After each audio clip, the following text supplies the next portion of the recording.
It is July 25th. It is 6 o'clock at Council Chambers for the Common Council meeting. Media has been posted, notified, and agenda's been posted. Clerk, take the roll call. Thank you. There we go. David Holt. Aye. I'm here. Stephen Jopek. Here. Eileen Daniel. Here. Carrie Mikulowski. Here. Gerald Anderson. Here. Thomas Barnett. Here. Tom Kelly. Here. Leanne Felton. Here. Chris Hannes. Here, we have quorum. Pledge of Allegiance.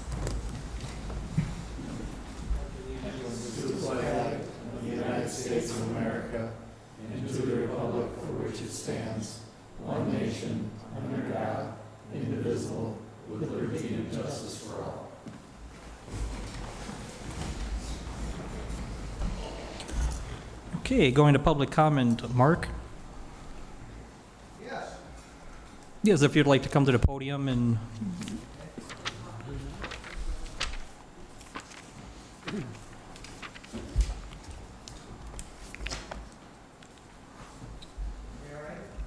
I just got to...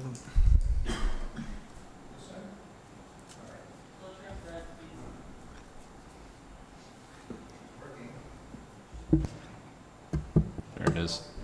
There it goes. All right. I'm with Let's Go Fishing, and we had requested that we have a place for a small shed down at the landing, and I don't know where everybody is with this, but just wanted to mention the fact that we're not just any entity, we're a nonprofit. I think somebody had said in our chapter that Rhinelander should really take a little bit of ownership for this chapter. It's 10 years old this summer. And yeah, we didn't operate during COVID. It was shut down totally, but we serve people that are in nursing homes, assisted living. We serve veterans, a youth fishing program, any disabled of all. And I don't know if any of you have been down to the landing and saw this big boat sitting there. It's wheelchair accessible.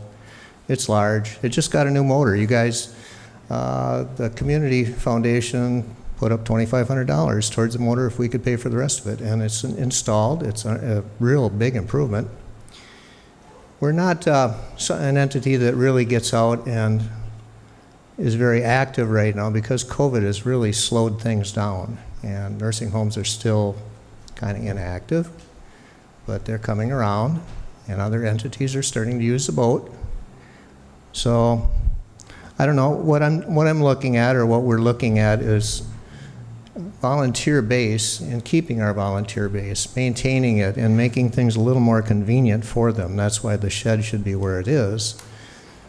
Currently, we have one for free. It's about 7 blocks away, and anytime we need extra things for an outing, we have to drive over and pick them up. So the convenience of it all. And I don't know where you guys are at with this. I don't know what I should ask. I've never been to one of these meetings. Any questions about us or anything, or any concerns? Or? So that we are waiting until we get to that part in the agenda. This is more just public comment at this point. All right. Well, that's what we're asking for. And currently we have an 8x12 shed available to us, or maybe we could even build one if it was something, you know. I don't think, you don't have the placement of it really. You're just kind of telling us whether we can or not, right? I don't want to speak for council, but when we get to that point, you know. Okay. You know. All right. I haven't any more to add, I guess, right now. Okay, thank you. Anyone else for public comment? Okay, not seeing none. For mayor's comments, I have none. We're moving on to number 6, which is consent agenda.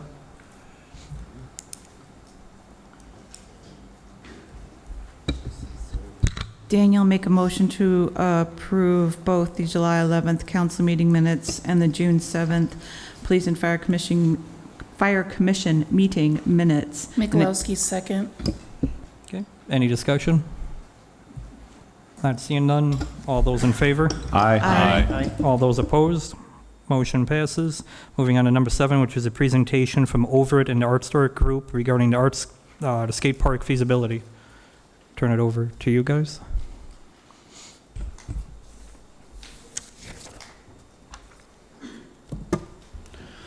Good evening, everybody. Hello, Council and Mayor Haynes. Thank you, everybody, for the opportunity to talk about the skate park feasibility study. My name is Anthony Gaudioso. I am a Rhinelander citizen, and I am the president of Over It.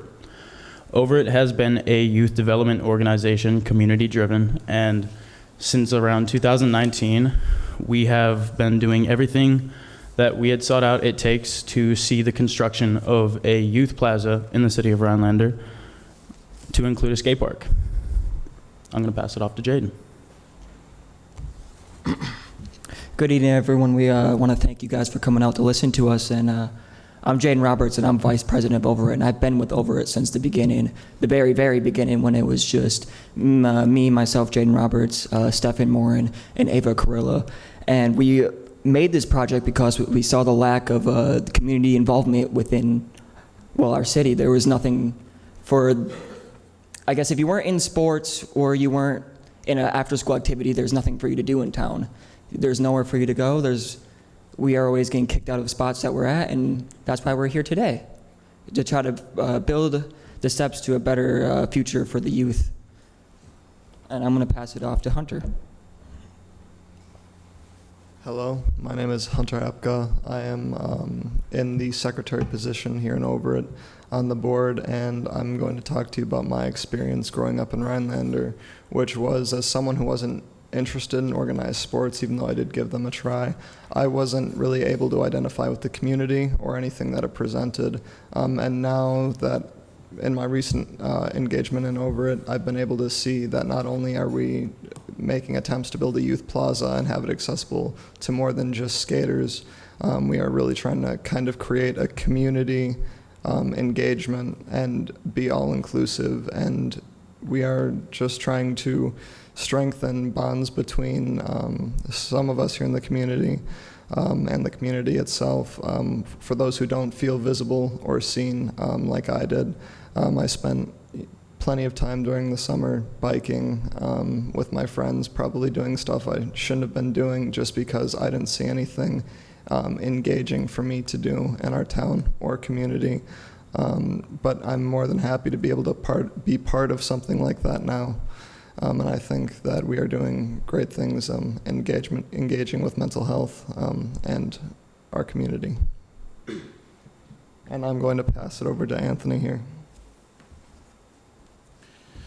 In the light of the development of our project and us as a group, I'd just like to bring it back full circle and talk about my own experience with just skateboarding just for a little bit.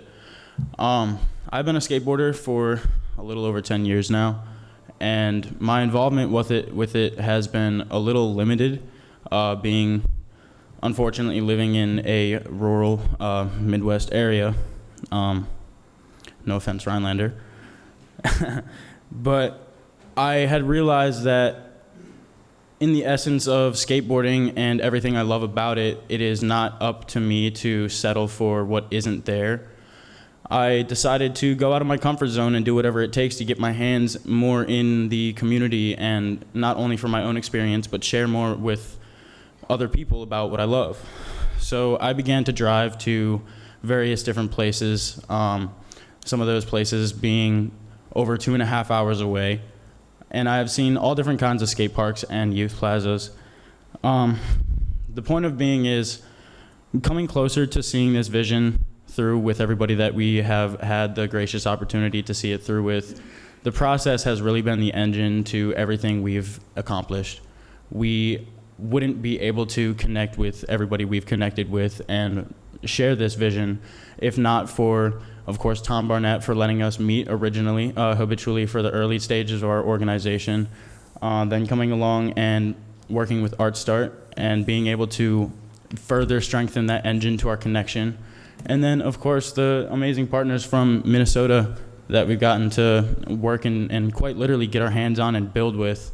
These connections are remarkable and irreplaceable, and it's exactly what we're trying to carry on forward. And to have that recognized by the city has been an honor. Thank you, guys. I'm going to pass it off to Art Start.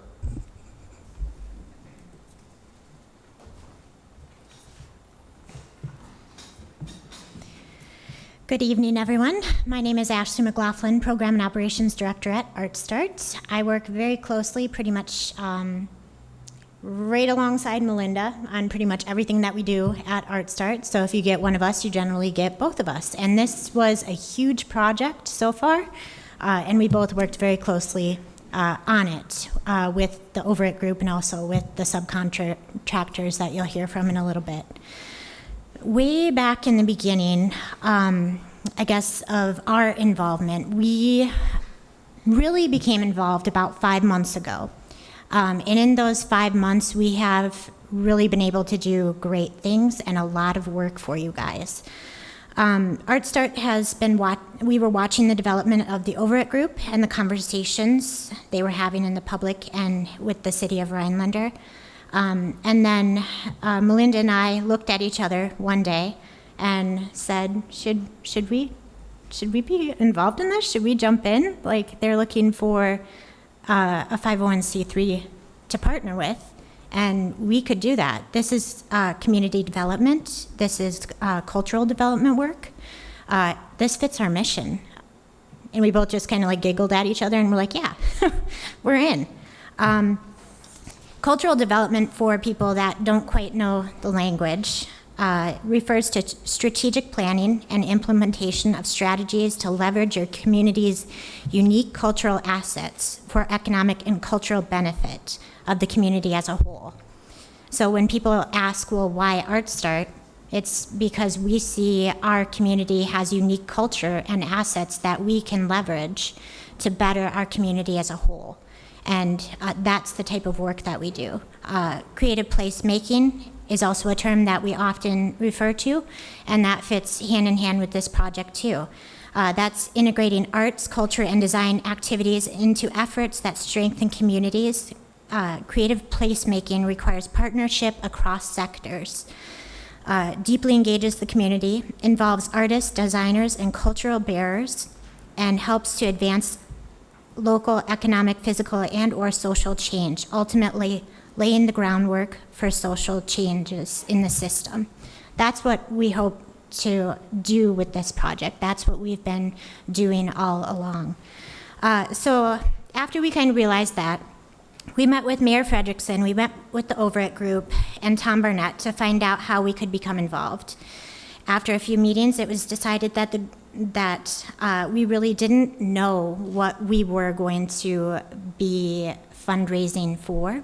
We had no idea of a location. We had no idea of a scope of the project. We didn't really even know the partnerships to pull it off. So it was discussed that we should, step one, come up with a feasibility study to really dive in and figure all of that out so that we could help move forward.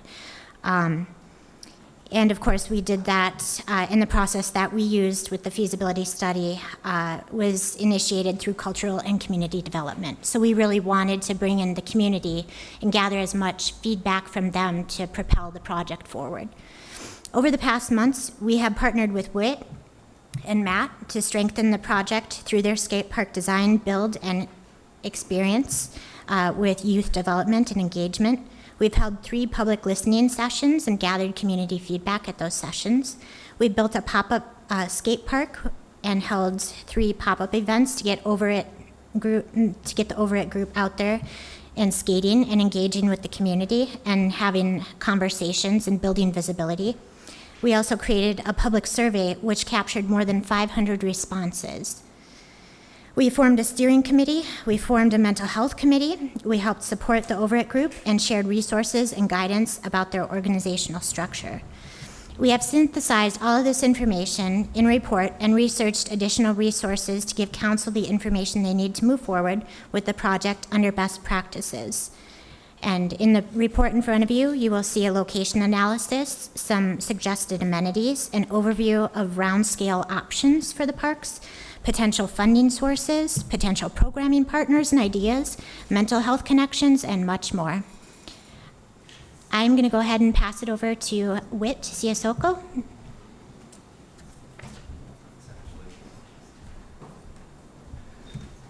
Hi, everyone. My name is Whit Siasoko. I'm based in Minneapolis, Minnesota. I'm with an organization called City of Skate. I'm a co-founder of City of Skate, which is a an organization that advocates, it's a 501c3 that advocates for world-class skate parks in the U.S. And just to reflect on this process, thank you all, City Council people and Mayor, for allowing us to speak about the feasibility study. It's been a 5-month whirlwind, and I can't believe we're here. I've actually, over the period of 5 months, there's so many friends in this audience after not even knowing anybody in Rhinelander, and I love being here, especially working with these youth. I mean, seeing them up here for the first time really makes my heart just kind of explode, because it's I remember the first time where I felt like I wasn't heard.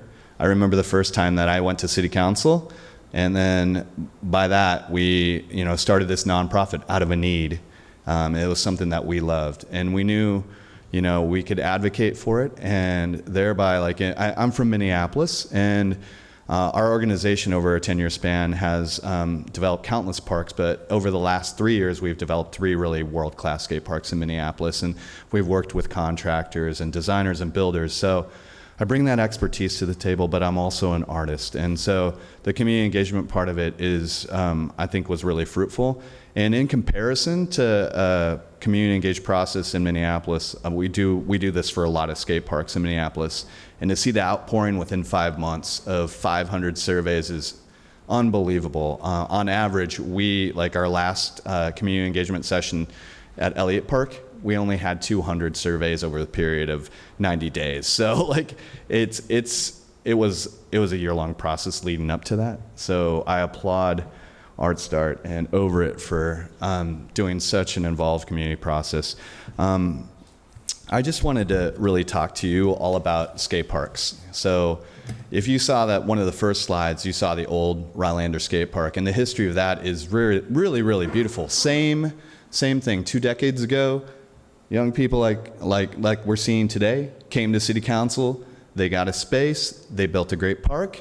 Unfortunately, it was built out of wood, and the maintenance on that and the upkeep, and the most important thing too is the programming element, right? They didn't have a generational tie between the kids that loved it and then the next generation. And I can see just by working with these kids that they have that in mind. There has to be a connection to younger people than them. So the survey, unbelievable. 10 to 17-year-olds was over 25% of the 500 of the surveys were within that age category.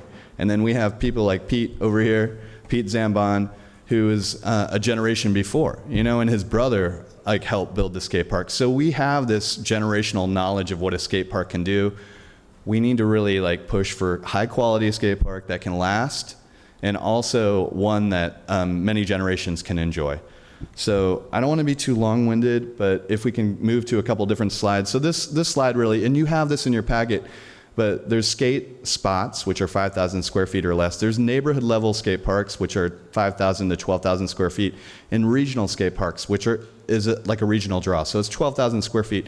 And what we're looking at within the site selections that Zach and Mayor have given us are all fall into that neighborhood to regional category. I'd really push for you. I know that there's during the summertime there's so many people, and obviously tourism is a big draw here, but with youth in these areas, they would come here. We've talked to people in Tomahawk. We've talked to people in Eagle River. It's they would come here to come and skate, and they were here for the community listening session. So they were a fraction of the people that weren't from Rhinelander. The majority of the people were from Rhinelander that filled out the survey, but then there was a lot of people that said, I'd come here for that. So just wanted to talk to you about a space needed, and these are relatively big places, but if you look at it in terms of basketball courts, it's about 2.5 basketball courts. It's not all that big.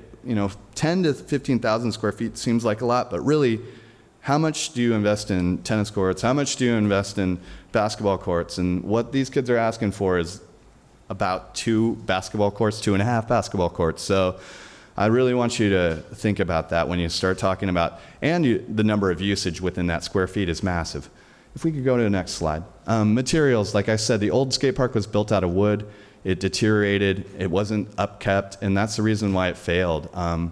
So we'll move on. I really want to walk Zach and the mayor and the council through purchasing and bid process, because this is like, you can order something out of a catalog, you can order it like playground equipment, but that doesn't lead to the success of the space, right? It's not playground equipment, it actually is something that takes a qualified builder to make. Safety issues and longevity. I listed a whole bunch of quality skate park builders. Insurance is covered. A lot of people throw that at everybody, and there's basically a liability clause, like how you would play football or like how you would climb a tree in the parks. It's covered by that. So budget, I know this is the big item, right? Like, you all are concerned about how much it is, and on average, I want to say that in the beginning the cost of materials rising. The most accurate way to determine the budget is to bid the skate park from qualified builders. So I'm not exactly a qualified builder, but I know when we did one in Minneapolis, it was around $40 to $50 per square foot. So you can do the math on that. It's around $400 to $600K. I wanted to say thank you also for allotting $75,000. That's a great start. And I know with Art Starts, fundraising power, these kids going and knocking on doors, that money can be raised. And so we also are a part of a mental health initiative that really highlights mental health in the area. What I've seen anecdotally by speaking with these kids is I come out of Rhinelander, and for me, it's like super, it's saddening to me, because there's so many of these kids that have suffered their friends have committed suicide. And I don't know if you know this, but it's at an alarming rate. And it's not just suicide, it's depression, it's mental health. And that's because they aren't reflected in their own community. And I hope that you guys can make that happen. Talk to these kids after council, call them, email them, whatever. But it really is, it's been heartbreaking to me, and I know we can make this happen. So I think that's the last slide, is a list of really great skate park builders. I'll talk with Zach and the mayor if this is something that you all want to do. I'd be happy to consult, and thank you for your time.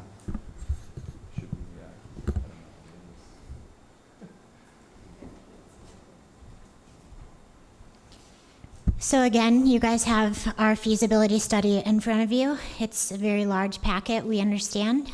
We don't want to take up any more of your time going through that tonight unless you have any specific questions for us.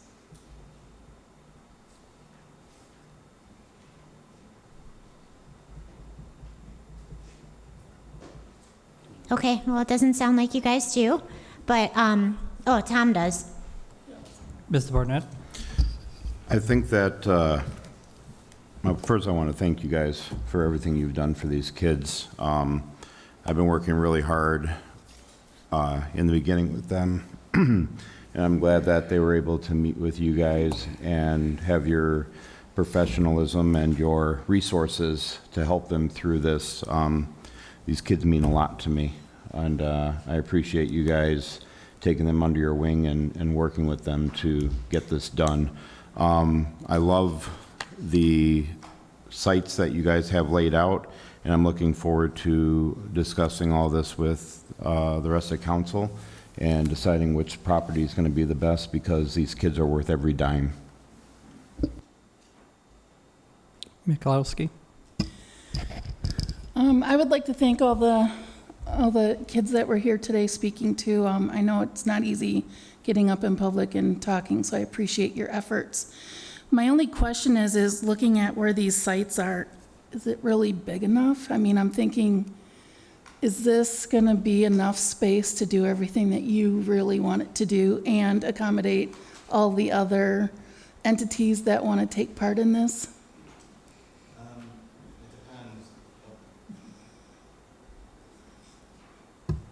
It depends on the scale. I mean, when we're talking with over it, a lot of these kids, some of them skate, some of them don't, some of them rollerblade, some of them bike, some of them rock climb, and there's a desire there to really create a youth space. You heard Hunter talk about a youth space, not just a skate park. So it depends on the scale, and that's, I think, is still a conversation that you need to have with over it.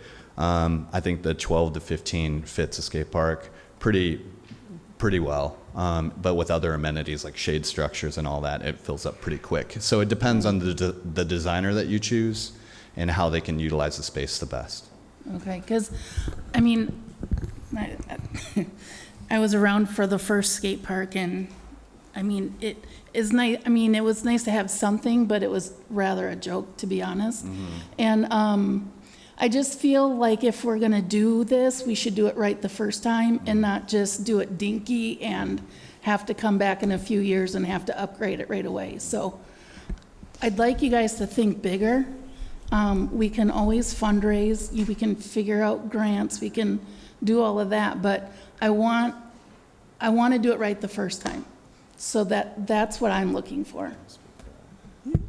A big thing about these spaces, so if you look at the history of skateboarding, a lot of it, we migrate to good civic spaces. You know, in downtown San Francisco and downtown Philadelphia, there's these parks, Love Park, Embarcadero, Justin Herman Plaza. These were all spaces that were intended to bring people together, not with skateboards, but unintentionally they kind of fell backwards into it being a huge success, because like amphitheaters and things that have like benches and large like open spaces where you know, people can congregate is what skateboarders gravitate towards. So like there's a tie that is multidisciplinary. I mean, I still want a sanctioned space that is safe for skateboarders, but there's also ways to really interweave it into other spaces. So a good skate park design has changed a lot, and I think that there's a lot of that out there. And so it really depends on the designers that you choose. Okay, thank you. Mr. Jopek? And can I just add on to that too? I know that that the city is currently undergoing a rec plan. You guys are having those conversations. So there's a lot of information in the packet and a lot of community feedback, and maybe it's not all going to fit in one spot, but it's something that I think the city council should consider moving forward and start planning for these things. Mr. Jopek? Regarding the generational gap that aided in the demise of the previous skate park, what is currently being discussed on that end of what initiatives are being launched to make sure, you know, the students now who are sophomores going to be juniors in the fall, when they move and they graduate and they go on to whatever, what initiatives are being done to cultivate another generation of skaters and youth that will utilize this space? That's a great question, and I think that I've been working with youth for a long time, and in particular museums, and we know that the bonds that were made between staff and students, like when somebody leaves a staff position, that organization has to take that on, and there has to be that love, you know, for that organization. And Art Start is that organization that can like be the main thoroughfare. So as these kids get older, maybe they move away or they, you know, take a break from Rhinelander and come back, it's like that main thoroughfare. And there's also establishment of a leadership team, right? Like, so youth leadership team that is like high school students, it's maybe like somebody that's older, and then like younger generation. So making sure when they put together that leadership team that there is a wide range of ages is really important. And also just doing classes, like getting young people interested in it. So that's a part of the culture of Rhinelander. I can speak a little bit to that too. Hi, I'm Melinda. We are also working with Overit on organizational development for their organization. If they choose to become a 501c3, we're here to guide them through that process. Or if they want to be a subcommittee of another organization or something like that. And then that's also why we included the potential partners in the packet. So the idea is that we can have more community involvement and engagement. Could the YMCA be having Learn to Skate days, and could other organizations be involved in activating the site? Thank you for your question, Mr. Jopek. I just want to add just one more answer to it. With my personal experience with my involvement in skateboarding, mind you, I've done more than just skateboard for 10 years. Traveling to these different parks, I've gotten involved with different organizations to instruct younger skateboarders, and that is part of the entire package that comes with being a community-driven, all-inclusive organization group with a mission that falls into the same thing. Is we want to take advantage of this space in every way we can, not to just skateboard it, not to just consume it for our own liking, but to be able to pass that on, and I believe that that does create the next generation of skateboarders. Thank you. Okay, not seeing any more. Moving on to number 8. So this would be 2 ordinance updates. These, I would suggest that we do boat breathing, so it would be this, if we have a motion tonight, as well as at the next council. So 8A would be ordinance amending section 2.5.15 accommodation tax. Refer to Zach. So in your packets tonight is a draft of, I would say, first iteration.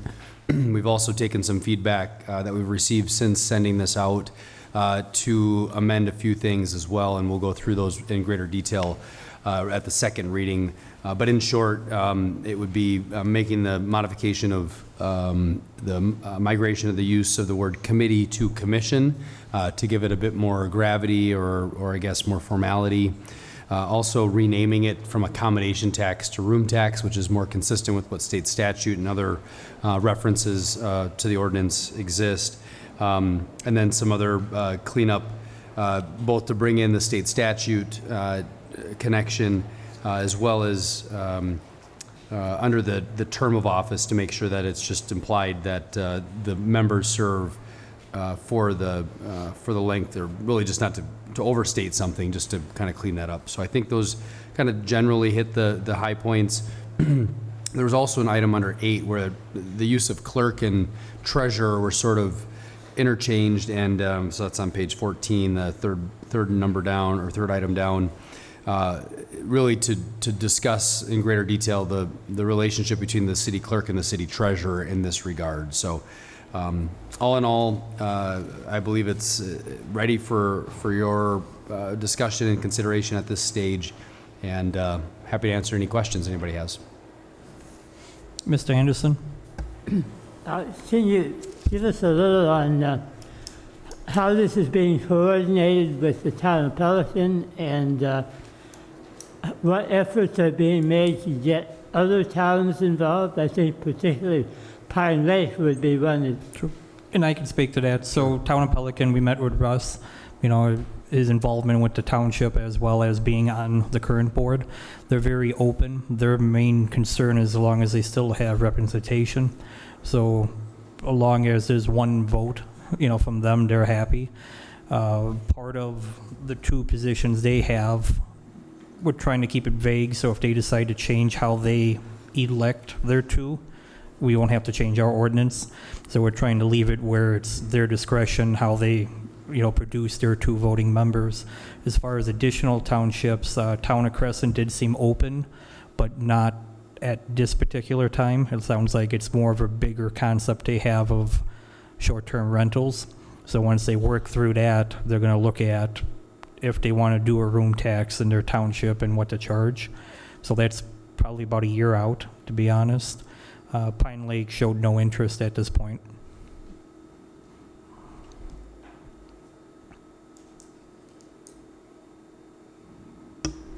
Mr. Holt? Yeah, I'll make a motion to approve this for the first reading. Is there a second? Mr. Anderson? Okay. Any other discussion?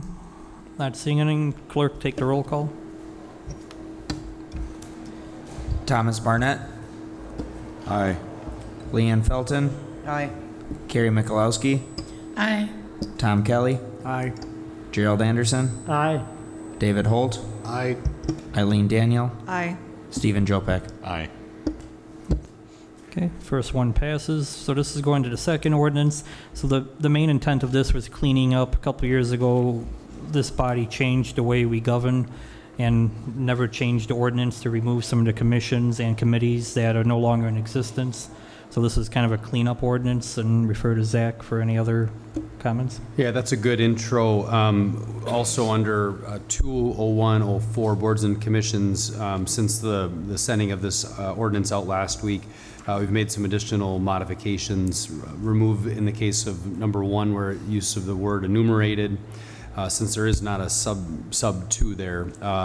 And then taking a bit more of an expanded role, one of the questions we received from the council was to the extent that we've accounted for all the boards and commissions. And so there are a number of additions to consider adding here, namely the Rhinelander Housing Authority, Historic Preservation Commission, the Ethics Board, the Tree Board, of which there is not currently an ordinance on the books for, which I believe there was an ordinance that was considered at one point by the body, so we're trying to get our hands on that through some document search.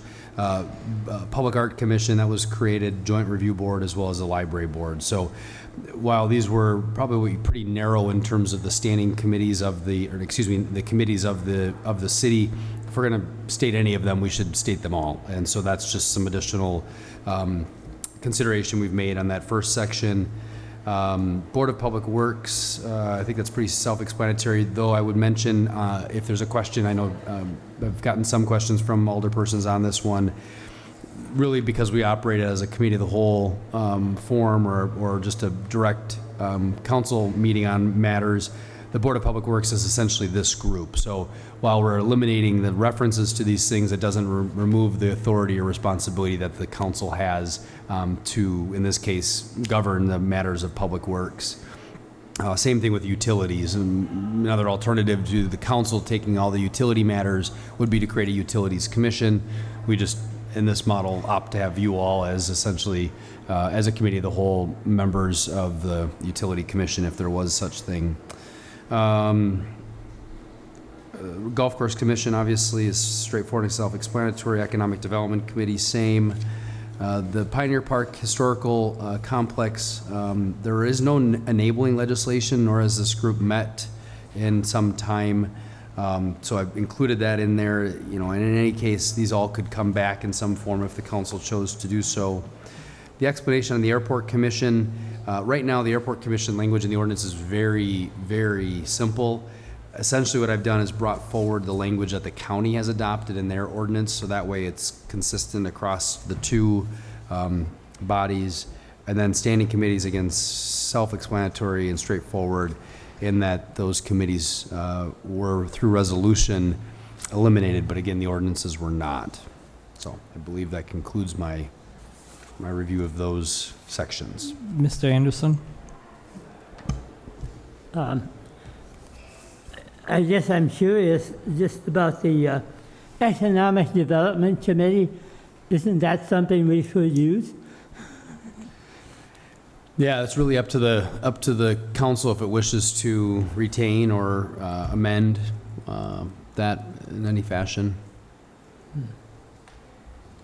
Mr. Holt? Well, sorry, you beat you. Mr. Holt?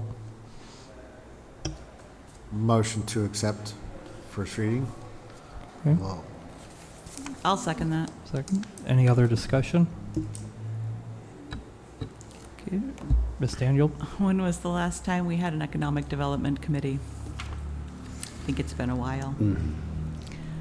Not in my 14 years. Not in your 14 years? Yeah. Sounds about right. Okay. Not seeing any other discussion. Clerk? Oh, Mr. Anderson? I do have concerns about some of the wording in the Airport Commission part, but I think that can be cleared up between now and the next meeting. Okay. Yeah, we're going to clean up some of those language issues, so you'll get something that'll clarify some of the things that you raised, and there's a couple other things that we discovered when we went through it. So we'll get that out in plenty of time before the next council meeting. So, but all we're asking for tonight is if you're in consensus with moving this to the next reading, because we really would like to get the ordinances cleaned up so we don't have references to non-existent organizations. Okay. Clerk, take the roll call. Carrie Mikulowski, Aye. David Holt, aye. Eileen Daniel, Aye. Stephen Jopek, Aye. Gerald Anderson, Aye. Thomas Barnett, Aye. Leanne Felton, Aye. Tom Kelly. Aye. Okay. Looks like it passes. Moving on to number 9. I'm going to change the rotation, so we would do B first, then A. So this is regarding a development agreement for Rhinelander Cobblestone LLC. Did you want me to speak on Refer to Zach, Yeah. yeah. So again, all the text in the, there are some blanks associated with just some details that need to get brought into this, but substantively, the parameters of which the council has given us for negotiation remain true. Thursday or Friday last week, I received an acceptance from the Rhinelander Cobblestone Group and their signatures on the signature page. So, aside from some of the small details that we've already worked through to bring in here, we're in a good spot with this development, and a great sign that they are willing to sign the agreement already. Normally, we would pass it and then just kind of wait for them to execute, but they're ready to go. So they have a high degree of confidence, apparently, on their ability to meet the expectations of the contract. And for clarification, what's the location or rough location of this one? Yeah, this would be on the corner of Kemp Street and 47. Mr. Holt, Yeah, motion to approve. is there a second? Daniel, second. Any other discussion? Not seeing any. Clerk, take the roll call. Gerald Anderson, Aye. Stephen Jopek, Aye. Eileen Daniel, Aye. Carrie Mikulowski, Aye. Tom Kelly, Aye. Thomas Barnett, Aye. David Holt, Aye. Leanne Felton. Aye. Development agreement approved. Now going to 9A, which is pretty much similar concept for Hodag Hospitality Group. Refer to Zach. Yeah, in this instance, it's a bit more intricate in that there's public improvements associated with this project. For example, Navajo Street is going to be extended. That ultimately the development group will be performing, constructing, and then dedicating that back to the city. So we've worked through quite a bit of back and forth on this one.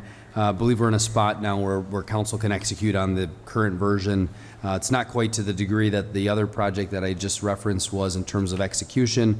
Anticipate that to come very soon. There's some details being worked out just in terms of the transfer of property back to the city after it's dedicated. But by and large, the parameters which the city gave for us to work through with them are consistent and the same. Next Tuesday, the Joint Review Board will be meeting, which is the city, the county, the school district, and the technical college, as well as a citizen member, to review and approve the development, the TIF district. So this still fits pretty well in terms of timing and sequence of events. So another real exciting and important development to the growth of Rhinelander. What's the rough location of this site? This would be just north of Navajo Street, which is west of the bypass, or of the bypass. Excuse me.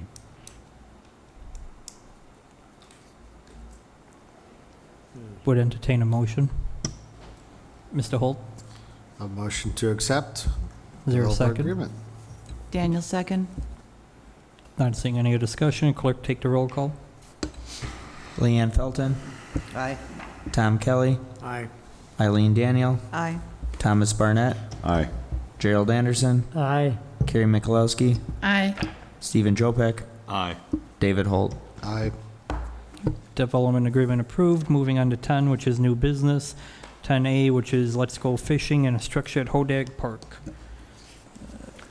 I had sent out a communication to the council via email. I didn't print off a paper copy, summarizing the concerns that city staff have collected and discussed on the proposed request for the city.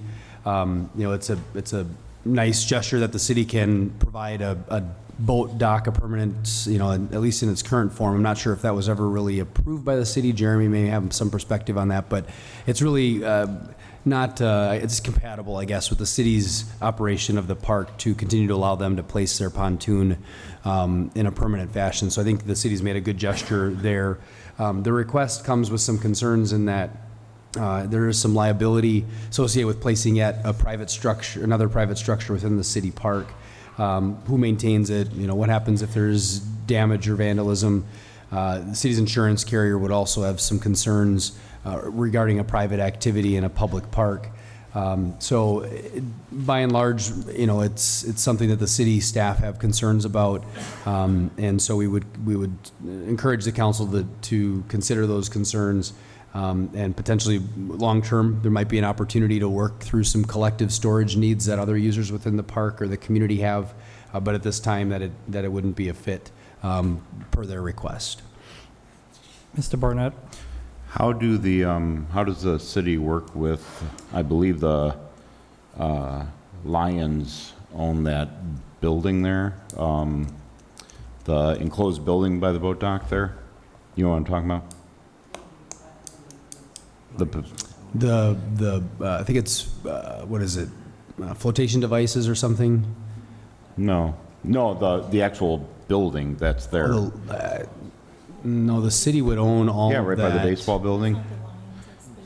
Oh, I thought the Lions owned that. The city would own all of the property, at least all the agreements I've seen, provided Okay. the city owns those facilities, yep.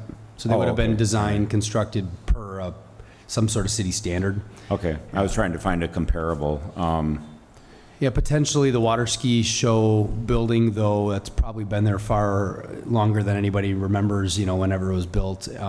There's obviously maintenance concerns, and the foundations and footings of that park are very, very challenging. We all know building the stage was a very expensive or a lofty need, just in terms of getting the foundation and footings because the subsoils are so poor in that park or disparate. But that would be another consideration. I can understand the concerns the city may have. I can understand the concerns the insurance companies have. But if we had a way of making this work for everybody, I think it's something that the city should do. I don't think we should dismiss any help that we can do for organizations that provide a fantastic service such as Let's Go Fishing. I mean, veterans, they fought for our freedoms. They deserve something, and what they do with the youth, the kids, taking them out fishing. So a lot of these youths go out because they don't have a male figure in their life to take them fishing, or female, sorry. But they go out and they take these kids fishing. So anytime the city can support a drive like that, I think it's foolish not to consider it. So that's just my opinion. Mr. Holt? Thank you. My experience thus far is that contracts with organizations similar to leasing agreements for use where the city is maintaining the ownership of the building itself, given that it's on a public park area, that those are possibly a means forward that would not carry the same concerns from, for example, from insurance companies. Ms. Daniel?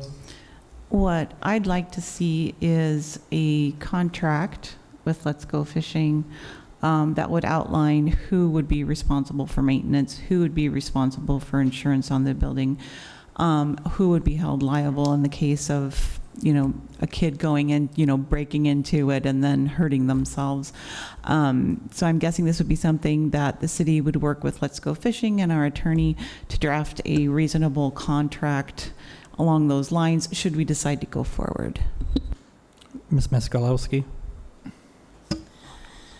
I know that we were doing some upgrades to Hodag Park regarding ADA compliance, and I just think that this could possibly be one of those things that we add in the upgrade using ARPA funding that we received.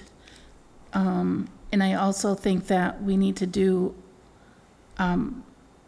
more of this to become more ADA compliant. There's not a lot, if you're in a wheelchair, to do in this town. We really need to do a better job at becoming more compliant, in my opinion.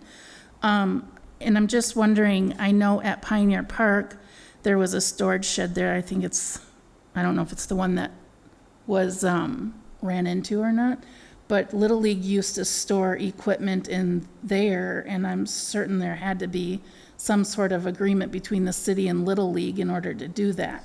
So I'm just wondering if that couldn't be the same situation down at Hodag Park.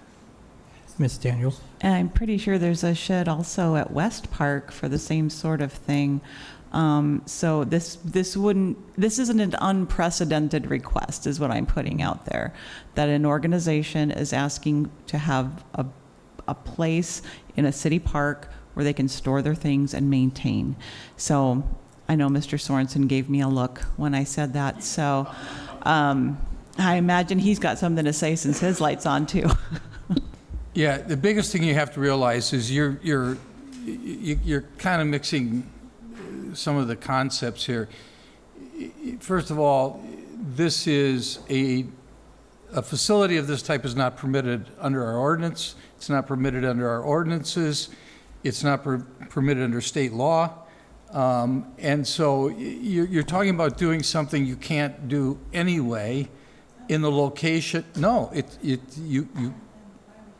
well, that's kind of what I'm suggesting, is that you're building too close to the water. You can't build a structure that's in a floodplain. I mean, these are all issues that keep this from happening the way that it's designed. What you really want to do is let's go to the issue of handicap. You want to make sure that the pier is handicap accessible. And that we can get state law provides guidance on how to make a pier handicap accessible. That can be done. If they want to bring equipment, what they really need to do is look at a portable facility that can drive up with the equipment, can be there maybe while they're needing it, and then can leave. Then it's not a permanent structure. It's not in the floodplain. It doesn't violate any of the rules that compel us from not being able to do this. Otherwise, they're not really gaining any advantage over a facility that would be a block away. That's in addition to the issues of it's in a park and so on and so forth. That's all I wanted to try to point out by my facial expressions. Just kind of as a weird follow-up, is there any precedent from your knowledge of, instead of a shed, let's say a trailer that would be parked on a city park for this type of use where it's a mobile trailer for storage? You couldn't leave it there, but you could bring stuff to the water's edge, just like you'd bring a boat to the water's edge, and you could have your equipment in there so your equipment is readily accessible while you're doing your fishing with the young people or the old people, and then you could pull it away afterwards, and that could facilitate the same thing. That's not a violation of the rules. Now, you probably would have to give parking permission, because otherwise everybody in the world would want to park their boat trailer or whatever right there the whole time. I'm just saying, because of state and federal laws, not federal laws, state and local laws, we got to be very careful about what we're suggesting, that's all. Mr. Barnett? He was taller, sorry. So with that in mind, how about being able to have a trailer of sorts with all the equipment in it there during the season and then moved out after the season is over? That's technically not a permanent structure. I could look at the state statute about that. Again, it's in a floodplain, it's in a floodway. That generally isn't permitted if it's there for a long period of time, because I know trailer parks have that problem where they say, well, we move them after the season, and the state says, because if it would flood, that would end up in the water and going down, and that's really why you have the rules against putting anything in a floodplain or a floodway. Does home rule get us any advantage over that? I'm sorry? Home rule? No, I wish it did, but no. I would be remiss if I didn't ask. No, that's fine. Plus, our own ordinances prohibit it too. You'd have to get a variance on our own ordinances just to do any of this. Right, which can be changed though. Yeah, but I'm telling you, the state law, we're not going to get the state to change. Ms. Daniel? Did you look at I'm just wondering, because I looked at the map where they're proposing it be placed, and it's on the same plane that we already have a permanent structure on. It's just down the way a little bit from the covered pavilion, the building that's there. So I'm wondering how they got the permits for that one then. Yeah, I hate to tell you, but that one probably, if you wanted to rebuild it, couldn't be rebuilt. Has it ever flooded? Yes. Yes. When they first built it, it wasn't there. We had one good rainstorm, and that building flooded. So it flooded from the lake coming up that high? It flooded from the rain, not from the lake, from the rain. It Because flooded. a floodplain, to me, it would indicate that it's coming off the lake and filling the parking lot and then getting in that No, far it flooded in. from the rain, not from the lake. But it flooded. And there's also something called a flood fringe, too, that there's rules and restrictions about structures. I mean, I think I want to impress upon the council that this organization successfully uses Hood Egg Park today, has done so for, I'm not sure how many years, that we're trying to solve a problem that isn't necessarily for Hood Egg Park. So I just want to make sure, the group is able to use Hood Egg Park successfully for their operation, and the city continues to support their use. Can I ask the gentleman who stood up, can I ask him a question real quick? Sure. Okay. Sir, can you come up to the podium so that we get it all recorded?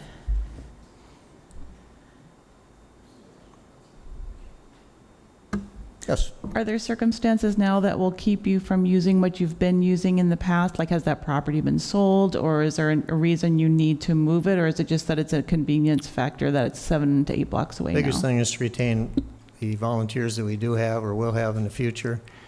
Having things more convenient. I don't think that towing a trailer to the landing every day, I mean, we haven't that many people to keep running this way. And it's very difficult to keep any volunteer base right about this time in time with everything going on in the world. So we're just trying to make it a little more convenient. We do have, by the way, a $2 million liability insurance through Let's Go Fishing, Wilmar, Minnesota. Our chapter is a separate entity of a 401c3, a 501c3, separate from them. They are just our people that write manuals and things like that. And there's only one paid employee in the whole of Let's Go Fishing, and she only works a half a day, 5 days a week. Okay. So and this whole thing, we were looking at 75 feet away from the shoreline. We were looking at, there's a space there too that we haven't looked at. There's other opportunities. It's just that 7 blocks away is quite a inconvenience. And later, I could explain all the little intricacies that, every trip of boating or fishing has. And we are wheelchair accessible. It has been all along, right from the start. We have ramps on that boat. It's very easy to put wheelchairs on and off safely. I don't know what the state's standards are for these sort of things, but those docks that are there now were actually put there by the previous mayor in 2012 that actually liked Let's Go Fishing and the sounds of it when it first was originated. So, and they had a lot of abuse, and we've helped rebuild them somewhat and kept them useful. They get a lot of use, a lot of abuse. Everything does.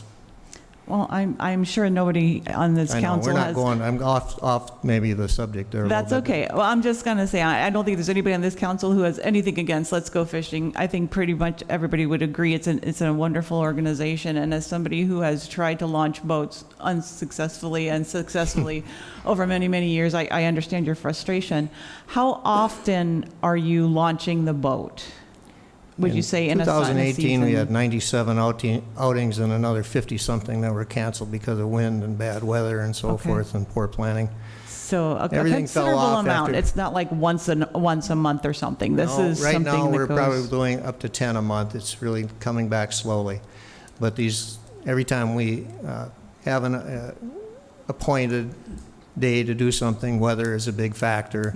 And then again, there's illnesses.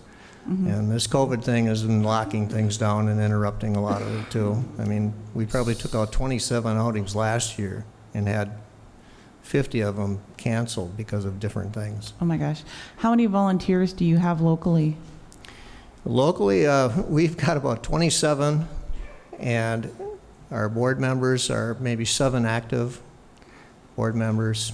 Okay. So and basically everybody that's on the board also helps out with just about everything too. So very dedicated little group. Okay. Okay, thank you. Mr. Anderson? There was a mention made of the possibility of building some kind of structure that could accommodate storage needs for various organizations. I guess first, is that feasible? And if so, where are we on planning such a thing? So I do know of 2 other groups that would be interested in storage, and knowing the one group they're watching right now to see the outcome, I would say as far as building some kind of storage facility, there hasn't been any real thought or progress. That would be more based on direction of the body here of how to move forward. I would personally think something like that would be more feasible, because then the city would be constructing it and it would be keeping a central location with the same style, versus if we have 8 different groups hypothetically bring 8 different types of sheds, what have you, it might start to look a little odd, having that patchwork of storage facilities versus one uniform facility. Yeah, I'd like to see us look more into that, rather than jump right into this particular proposal. True. And I suppose with budget season right around the corner, that's something that could be looked into for possibly groundbreaking next year, hypothetically. Mr. Kelly, I don't know if you had any. My question was, is there, we all want to help this group, but is there room for storage in the beach house? That's only 2 blocks away instead of 7.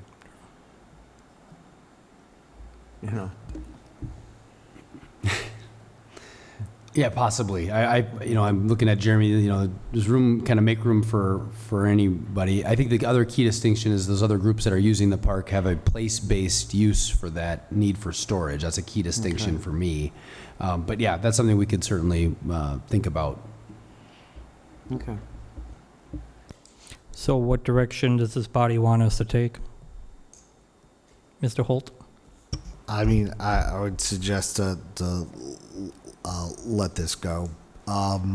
The ideas that people have brought forth are may be good ideas, but they're not necessarily on the agenda right now. There are things to talk about, ways to sort of, in a general way, address a broader thing. But I mean, certainly this has happened in the past with park use, where one of the challenges is somewhat of a slippery slope, right? Is trying to accommodate a singular use with a fixed structure. How are we going to, adjudicate multiple organizations? We have to act equitably to that. So setting precedent in that is an important thing to consider. To answer your question about what direction, I would say, in terms of this right now, no. Is that like official motion? Okay. Valid point. True. Any other discussion? Okay, not seeing none. Moving on to 10B, which is direction of earmark of PFAS assistance. So bringing this forward as an update to the council, I occasionally get questions from you, and you probably get questions maybe of the public, so it's good to keep this, at least just from an update standpoint. Since our last meeting, we had a call with US EPA on this potential, not potential, but this opportunity for community funding, community project funding for PFAS remediation. The EPA advises us that we have to recertify our eligibility, in that federal government's passed some legislation that adds some additional requirements and strings on the federal money, one of which is a Build America, Buy American. You may have heard about that being passed, that materials have to be procured from American producers if you're using federal money. So that's a significant change that we'll have to self-certify or recertify our eligibility, as well as the opportunity for us to potentially seek a waiver of the 20% cost share Since this was 80%, the 1.6 million was 80% of a total project. We could potentially get that waived. So we're working through some of the requirements. There's a ton of kind of webinar style trainings on this. And so I'm making our way through that. And then we'll have to put together a full project scope. So all that I'd imagine is going to take, a number of weeks, if not maybe a couple of months yet. And then finally, just on an operational basis, when we think about our water system and our water supply, we monitor on a regular basis the revenues that we're getting from our water utility customers. Associated with that is usage, of course, right? How much water are customers using? That continues to stay flat or decline, interestingly. So by virtue of some of those details, that's helping the problem, or the immediacy of addressing some of the water supply side of things. And as a reminder, if we ever found ourselves in a situation, an emergent situation with some lead time, we could reactivate the wells for purposes of operation. So just wanted to offer those key updates. Am I forgetting anything, Mayor, from your perspective? Otherwise, I'm happy to answer any questions from folks. I mean, the reduction of water usage, we believe, is based on twofold. One, some people coming offline of the run water credit for the winter due to we had a relatively easy winter this year. And two, one of our bigger industrial users put in recirculation pumps. So they're reusing water versus just disposing of it in the river. So both of those helped. And then next year, we also have quite a few capital improvements, which would bring more properties off run water credit, which would help react the expansion of the city. So overall, our water usage is down versus when those 2 wells were taken offline. So, Mr. Jopek? With regard to an emergency situation, you referred to lead time. What kind of lead time are we talking about? I think just this past week there were fires up in the Apostle Islands area. Something like that happens. I was talking to water treatment facility folks, and I just asked them if we went into an emergency situation, what would the circumstance be for the city? They didn't give me any warm fuzzies on where we would be at. And so I guess what are we doing on the proactive side? And really it's reactive at this point, but a little bit more proactive to make sure that even without the lead time, which emergencies won't give us, what are we doing to prepare for an emergency that might occur? And I know that's a difficult conversation and whatever, but the reality is that we don't ever, we don't always have lead time, and so I guess that's my concern. So I would categorize that into 2 different types of emergencies. So we have 1 million gallon, if I'm not mistaken, holding tank underground for city water, as well as 3 water towers. So something like apartment complex, fire, God forbid, or something like that, we're in decent shape.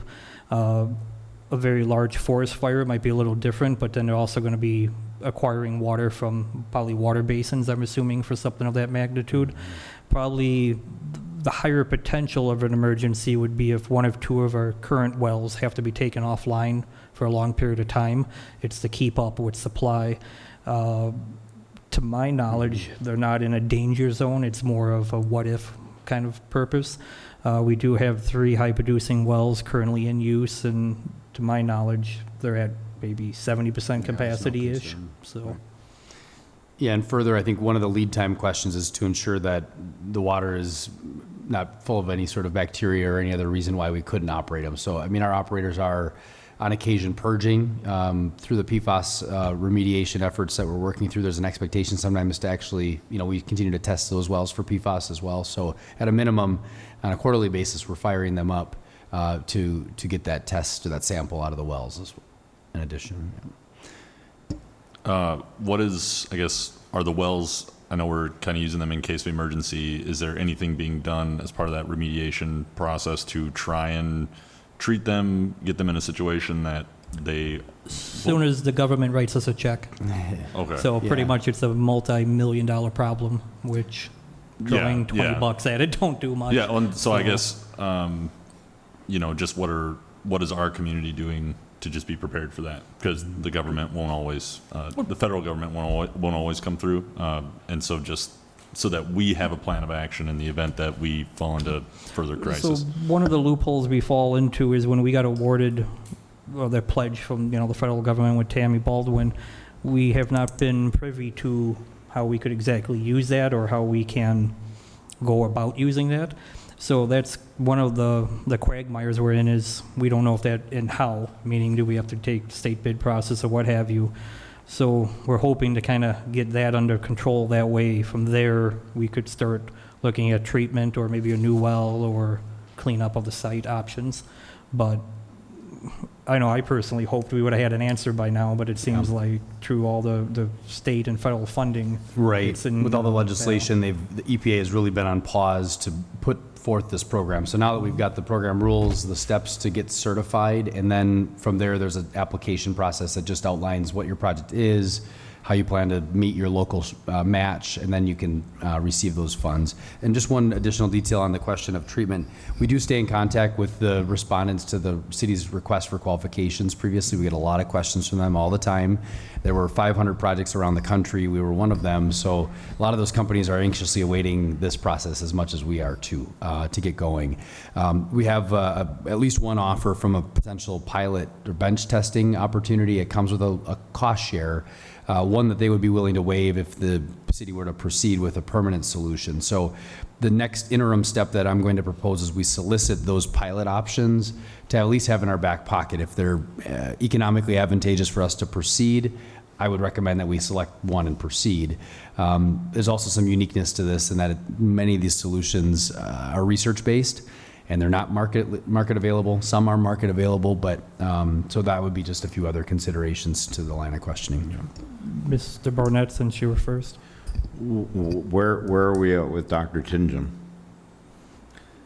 I would say it's sort of off agenda, just in terms of the question, but their research project is concluding. You know, they're going to have some updated information for us soon. I suspect that his graduate student will have that wrapped up, and then we'll have another presentation to council, because that report might be of interest to the council. But with the lysimeter project sort of suspended, I don't know how that plays into it, but we're still waiting for some information from him, and I'd anticipate we might have that information before our next council meeting. Ms. Daniel? Going back to what you were saying about there are, 500 projects across the nation, and there are companies waiting, with their solutions. Mm-hmm. Is there a way to get all the details and a cost estimate for like 4 or 5 of those so that we are prepared once that money comes in to make a decision and get it done quickly? It's a good question. And I should qualify, my 500 statement is 500 water projects, and only 2 in Wisconsin are PFAS related. So the very rare instance that there are PFAS related projects, at least in this funding opportunity.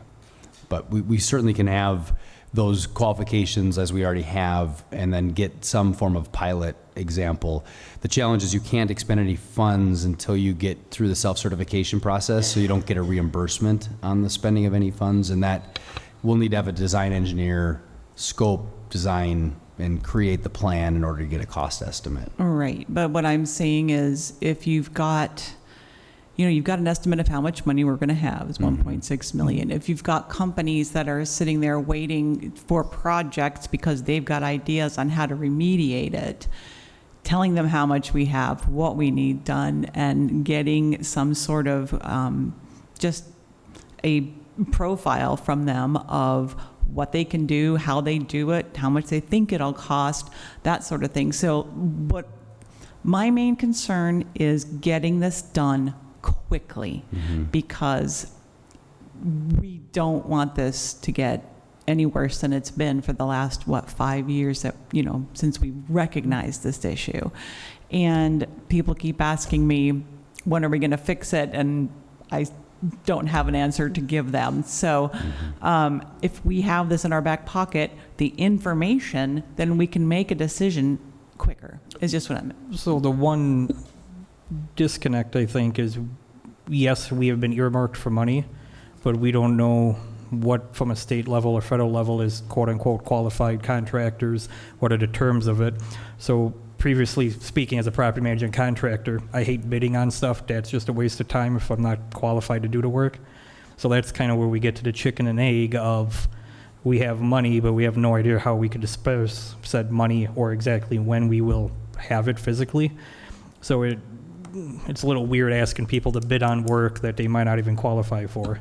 Well, I'm not asking So- them to bid, I'm just saying they can tell us what they're able to do. True. Because if they don't have a system in place where that eliminates PFAS, or if they don't have an idea, I can tell you there are companies that are just coming online because this is an issue that's cropping up across the country. So if we just have maybe just the names and numbers of some folks that are going to give us the biggest bang for our buck and who have proven systems, that's all I'm saying. I'm not asking for an official bid right now. I'm just saying, can we line up a couple of companies so that when the money does come in, we have people that we know we can talk to, we know what they do. That's all. Yeah, and we have a list of 14 teams that would potentially respond to that. The key distinction is because we're using federal funds, we have to competitively solicit those things. So just getting a cost isn't going to be advantageous. And I think to answer the constituent concern that you might get is we have solved it. We've turned off the water. So, I think that that's an important success, that we don't have an issue like Wausau where all of our many of our wells have PFAS prevalence. So I would say it's a question of, with unlimited amount of time and resources, financial resources, what are we solving? And we don't really even know what we're solving until until the state government or the EPA passes standards. So it's one thing to maybe drive to a non-detect level of PFAS, but there will be a cost to it. And is it a $1.6 million capital project, or are we maybe double that? We don't know. So from a planning standpoint, until we have some knowns established, this project is a 6 to probably 12 month, maybe even longer horizon to manage some expectations, right? Design, bid, and build is going to be that long. So also kind of when folks ask you that question, perhaps, inform them of that too. Carrie, you have some? I was just thinking, I thought we had already gotten some things from companies previously that were interested in helping us with the PFAS. So yeah, we've already done. We've got profiles, we've got statements of qualifications, basically resumes from teams. So we've solicited at least a pre-qualification, but I think the mayor was right on that. Many of these firms will still have to follow federal certification standards, like the cities, the recipients of these funds will also have to go through. So without being too presumptive and spending time on areas that the rules are still being written, crazy enough for the federal government to be this far in, almost a year from when they've sort of enumerated the money, but that's classic agency, unfortunately. Mr. Jopek? Regarding this, as far as, so we have this line of people that have been willing to come forward. Obviously, we're waiting on the money, those kind of things. And I might be entirely wrong, but I just feel like maybe there's a desire for just the base information of like what are the future options when the money does come. Not like specifics like we're going to build this $1.2 million plant and it's going to do this, but more just like there's not a lot of information out on PFAS right now. There's still questions about where it's coming from. And so the idea that the problem is answered, and not even just for Rhinelander, just in general, like 3M, for instance, has denied their culpability in it. So this idea that, if another well were to fall in this from whatever the contaminant is, suddenly we're going to sit here and be like, well, we sat here and waited for money. And I understand we need to do that, and I get that, but also I think really just people are looking for what the heck can we do beyond just shutting down the wells that we paid for to be drilled, those kind of things. Like, what will the options be in the future? I know I sit at home and I look up like, man, how are people treating PFAS? And there is not a lot of information. And so I think, and I might be entirely wrong, Eileen, but maybe what we're just looking for is not the company specifically, but like what does the future behold as far as what the options are for treatment, just on an educational basis. Yeah, and I know Dr. Tinjum has been doing a lot of work on that, and he does have some ideas on ways to do it. I just don't think we have a cost estimate on how much it's going to cost to do what he's recommending. So one of the nice things about being one of the first communities to identify this is that we kind of got a lot of research out of it to become a pilot community on this particular issue.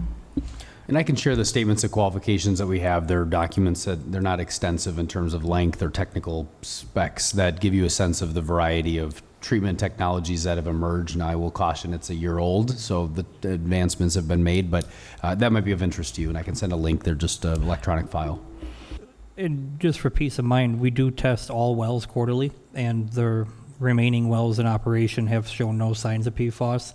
So Dr. Tingham and at least myself, I don't know if you would agree, Zach, I don't see, unless there's a new deposit of PFAS somewhere, I'm not concerned of those additional wells having to be taken offline for that.